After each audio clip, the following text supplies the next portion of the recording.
Welcome back, everybody. In this video, we are moving on to bounded and monotone sequences. So a bounded sequence is going to be a lot like a bounded function in that it just can't get too big or too small, right? It can't keep going off to infinity. So let's write that down as a formal definition. And we could do a very comparable definition to the one we used for functions, but let's use the language of coins here. It's kind of a fun change of pace. So our definition is that a sequence, let's call it A, and again, remember all of our sequences we're talking about are going to be real number sequences. So a sequence is bounded if a zero coin contains the sequence, right? So that means, okay, I'll write that down in full in a second. If I put 0 here, I can find some coin, right? So I have some coin here, maybe it goes up to L and down to minus L, and every point in the sequence A lies inside. Okay, you can't have any points out here. That's not allowed. Okay, and so this tells you that there is some sort of upper bound on the sequence and some sort of lower bound on the sequence. Okay, so a sequence is bounded if a zero coin contains the sequence. Okay, and I think that's actually a pretty short way to write it, which is pretty nice. Okay, so the first thing we are going to write down here is a theorem which tells us that whenever we have a convergent sequence, it has to be bounded. And I'm not going to prove it in this video, but I'm going to at least tell you, like an idea for how the proof is going to work. So convergent sequences are bounded. Okay, so that's the name here, and so we would say if A is a convergent sequence, okay, again of real numbers, then A is bounded.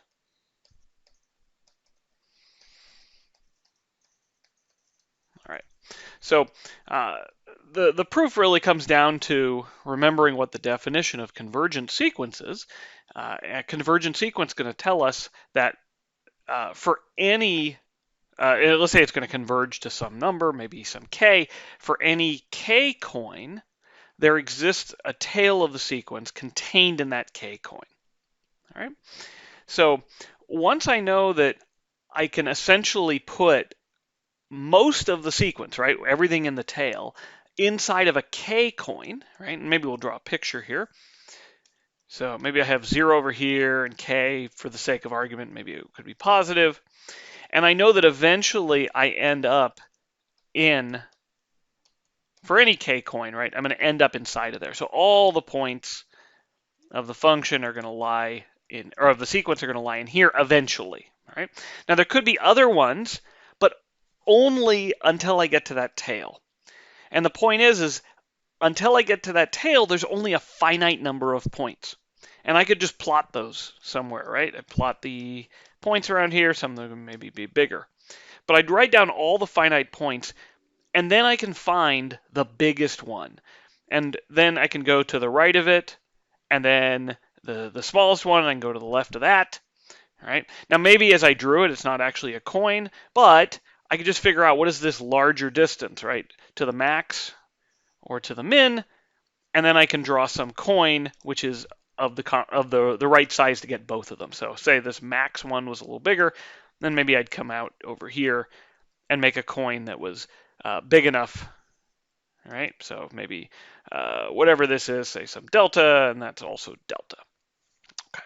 So that's the idea of the proof, right? If we wanted to write it down carefully, we could. And in fact, probably the next time through the material, we will. Okay, so this is important.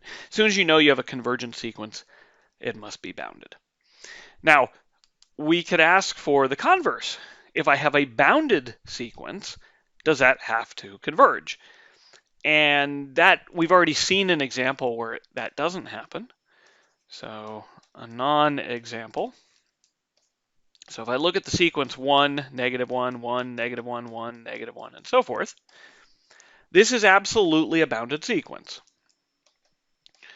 So this is a bounded sequence. Right? Well, how do I know? Well, okay, it's certainly not going off to infinity in either direction. Or if we want to go back to the original definition, I can just find some zero coin that contains both 1 and -1. So for example, I say, okay, how about the zero coin of radius 2? That absolutely contains 1 and -1, right? All the 1s and -1s in that sequence. So this is a bounded sequence, but we already know that it does not converge. So convergence implies bounded. Bounded does not imply convergence. Fine. Is there something extra that we can include in addition to bounded that will imply convergence? And so the most famous extra condition that we can add is what's called monotonicity. So let's give a definition of a monotone sequence. So a sequence A is monotone if it is either increasing or decreasing. It doesn't mean like you can either be going up or going down and you're like up and down and up and down like a sine wave. It means one or the other. You're either an increasing sequence or a decreasing sequence. Okay, so a sequence is monotone if it is either increasing or decreasing. Okay, so as an example, if I take the sequence 1, 1/2, 1/3, 1/4, 1/5, etc., this is decreasing. As I increase the denominator, the fraction is getting smaller, and so is monotone. In fact, we might say it's monotonically decreasing. Okay. I could be going up 1, 2, 3, 4, 5, etc. This is increasing, and so is monotone. All right, what if I do this? What if I do 1, 1, 2, 2, 3, 3, 3, 3, 4, 5, 6, 7, 7?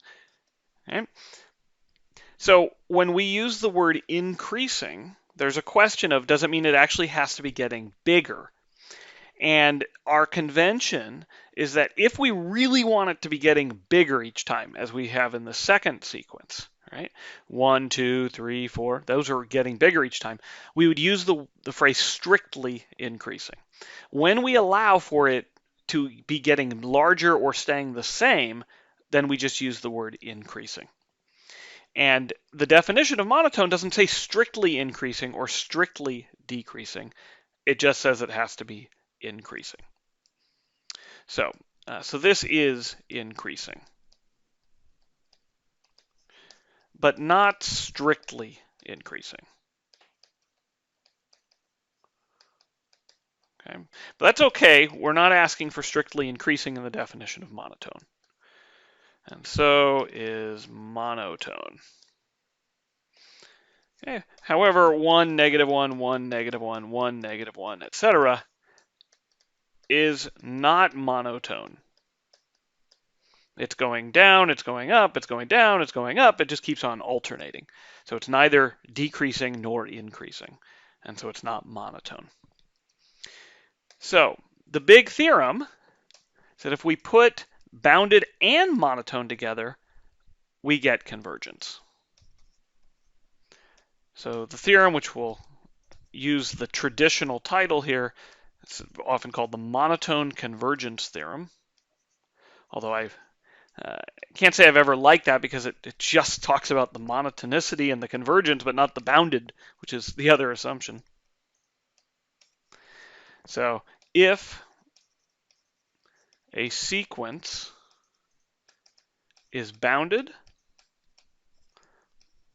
and monotone, okay, so either it's going up or down. In fact, we don't even really need monotone here.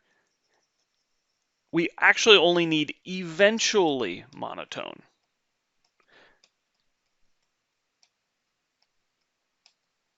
Now you might say, well, if we only need eventually monotone, then what about eventually bounded? And if you think about what that would mean, eventually bounded, you'll realize there's no difference between eventually bounded and bounded for sequences. So we don't need to add that extra adjective. So if a sequence is bounded and eventually monotone, then it converges. So typically, this word eventually, right, which just means for a tail. Typically, when they use the word eventual, or they write this theorem, they don't use the word eventually, but every analyst knows that that's actually what matters, right? But having this slightly stronger version might save us some time down the road. So let's actually go through a proof of that, right? We haven't done any proofs yet here. So we're going to do a proof of the monotone convergence theorem. And so we're going to get to start then with a sequence. Let's call it A. And let's assume that it's a bounded, eventually monotone sequence. So this is a bounded, eventually monotone sequence. All right, now our goal is to prove that it converges. So what does it mean to converge? That means that for any coin around what we claim it converges to, we should be able to find a tail. And this is already the interesting bit. How are we going to prove that it converges to something, L, right, if we don't know what L is? So we have to do a little bit of analysis here and figure out something that we can use as a limit point for this sequence. All right, so now, because monotone itself allows for two possibilities, increasing or decreasing, or in this case, eventually increasing or eventually decreasing, there really has to be two halves to this proof. However, they're really handled the same way. Okay, it doesn't matter. Like when you write it down, one of them, you'll see how the other one works. So I'm just going to pick one of them. And since I think in the books they typically do eventually increasing, how about I do eventually decreasing? Okay, so without, or well, I'll do as I say. We will assume A dot is eventually decreasing. The increasing case is handled similarly.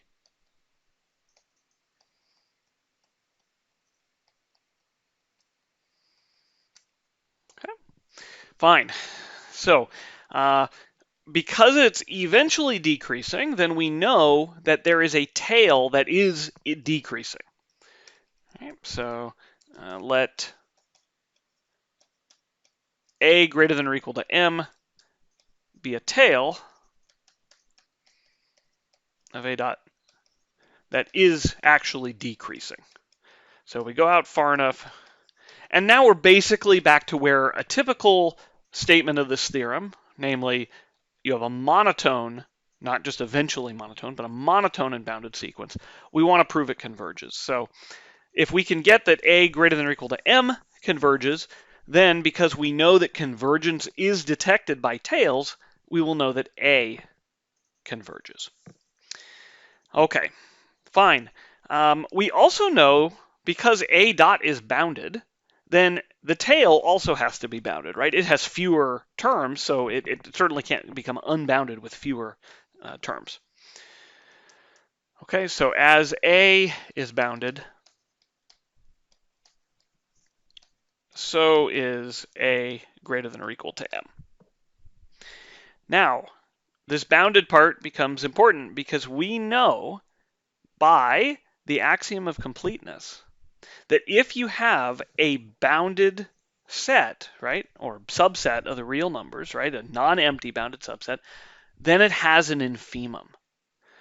So because a greater than or equal to m has an infimum, we can write that down, and that's actually going to be what we propose as the limit of the sequence. Okay? So by the axiom of completeness, a greater than or equal to m has an infimum.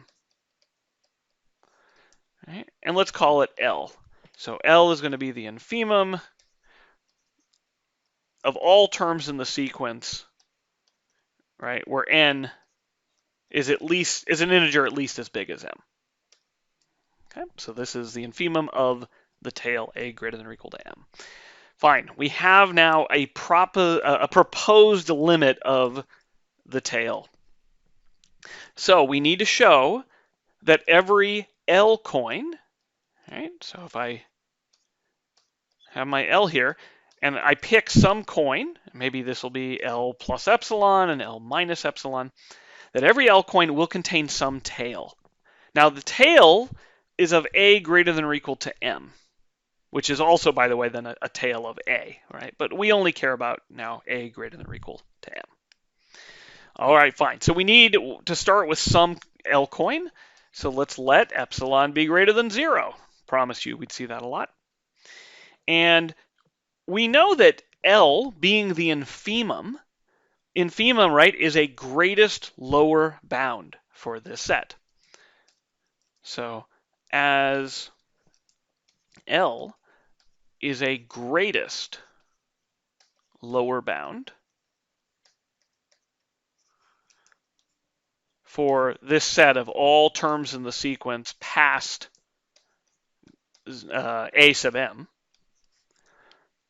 then we know that if I move any bigger than little l, right, if I move to the right a little bit, then I cannot be getting a lower bound anymore because L is the greatest lower bound. So anything greater is not a lower bound. So in particular, L plus epsilon, not a lower bound. Okay, a lower bound for what? I mean for the terms in the tail, a greater than or equal to m. So as L is a greater lower bound for this set, L plus epsilon is not a lower bound.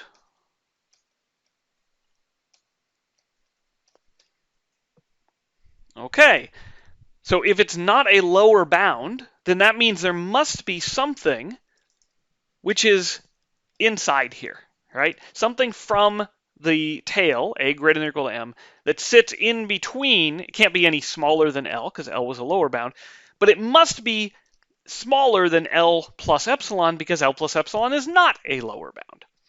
So there's something in here, right? Some point. And it just depends on the epsilon that we chose. So let's call this a sub n of epsilon. Okay? So for some integer n of epsilon, right? And this integer, again, is greater than or equal to m. Okay, so we're only looking in the tail now. So we have a n of epsilon is strictly less than L plus epsilon. Okay, but now what was our assumption about the tail? Okay, let's go back up here. The tail, a greater than or equal to m, is decreasing. So if I go further beyond a sub n of epsilon, all of the future terms have to be smaller than it. Each one of the terms, right, has to be, or maybe equal to, but they have to be getting smaller or staying equal. None of them can be to the right of it. Okay. Okay, so since a greater than or equal to m is decreasing,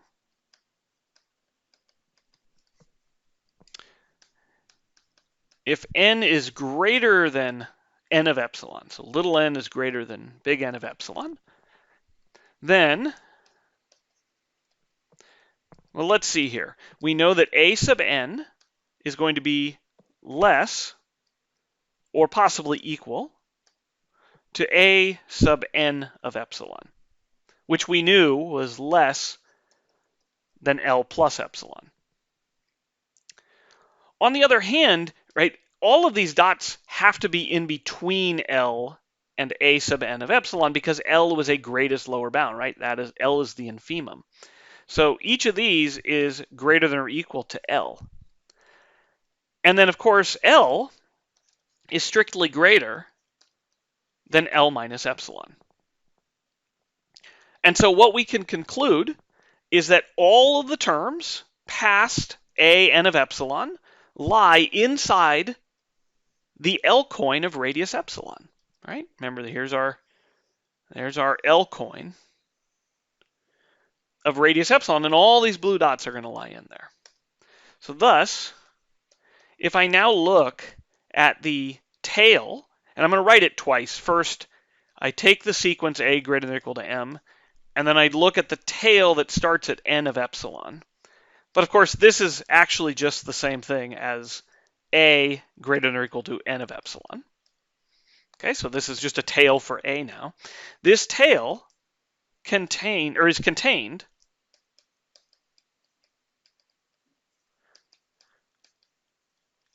in the L coin of radius epsilon. So L minus epsilon, L plus epsilon. And so we've actually just proved that for any epsilon, we can find a tail of our sequence, a greater than or equal to m, which is contained in that L coin. And that's convergence right there. Right? That's actually all we needed to prove to get convergence. All right. So this proves, therefore,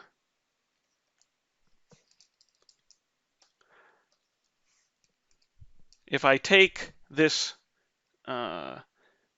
if I take the tail, a greater than or equal to m, it converges to L. But because we have this theorem that says that convergence is detected by tails, then we know that a dot converges to L. So since convergence is detected by tails,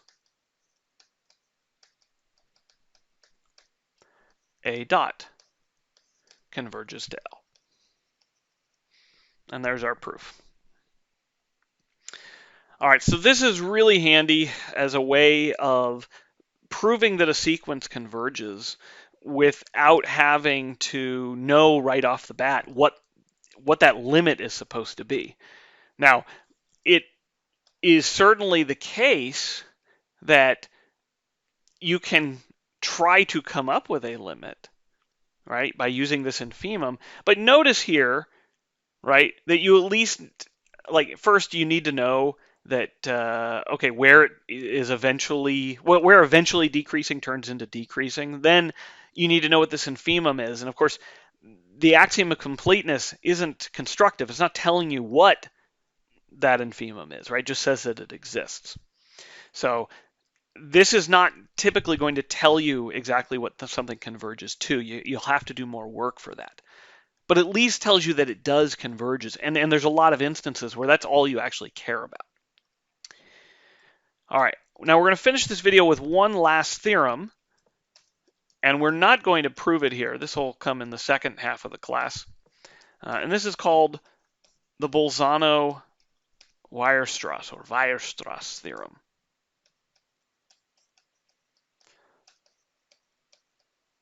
So this is another handy convergence theorem. So now I'd said if you have a bounded sequence, then that's not enough to give you convergence, right? We had that 1, -1, 1, -1 sequence, for example. And so one of the ways of getting convergence is by including monotonicity. But another way is by saying, well, what if I have just a bounded sequence, right? That's all I have. I may not be able to conclude that that's convergent because it may not be. However, the Bolzano-Weierstrass theorem says that I will contain a convergent subsequence.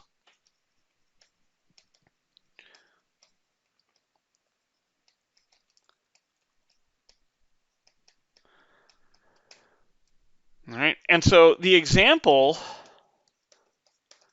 that we've been going back to over and over again is this alternating 1 and -1 sequence. So this is absolutely bounded. And we say, well, it doesn't converge, but if you just look at the subsequences that contain, say, all 1s or all -1s, these both converge. So we immediately find two subsequences that converge. And so Bolzano-Weierstrass says this isn't a coincidence. Anytime you have a bounded sequence, you're going to be able to find some convergent subsequence. All right, so as I said, we'll prove that in the second half of the class. For now, we're going to be able to just use that. All right, everybody, we'll see you next time when we talk about some more limit properties for sequences.